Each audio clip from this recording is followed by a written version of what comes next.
Afin de bien trader en bourse, il est important de transiger des titres à la hausse. Il faut mettre toutes les chances de notre bord.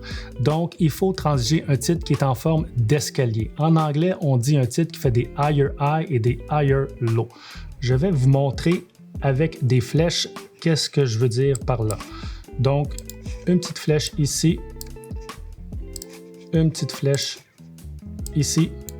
Vous voyez présentement des bas toujours plus hauts.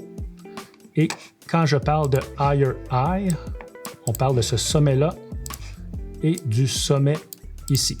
Donc, vous pouvez voir présentement que le titre de Apple, dans cette période-ci, fait des escaliers à la hausse. Une période de montée, une période de creux, une période de remontée, et la remontée est beaucoup plus haute que l'ancien sommet. Et puis, vous voyez, le titre redescend et repart à la hausse et fait des nouveaux sommets. Il est important de trouver des graphiques qui ont ces figures chartistes-là. Quand je dis figure chartiste, je dis le terme francophone, mais point de vue trading, la plupart des négociateurs utilisent le mot pattern. Donc, pour le cours, je vais souvent utiliser le mot pattern. Donc, vous voyez ici, c'est un pattern de higher high et de higher low. Pour identifier un signal d'achat, nous allons regarder le stochastique. Une fois que le stochastique est en bas de 25, on se réfère au momentum et à la moyenne mobile.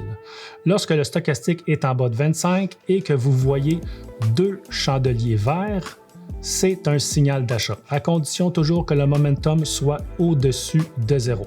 Donc, vous voyez ici à droite, vous voyez deux chandeliers verts, momentum au-dessus de 0, stochastique dans la zone achat, et puis vous vous assurez que le signal d'achat et la zone de support du signal d'achat est plus haut que l'ancienne zone support.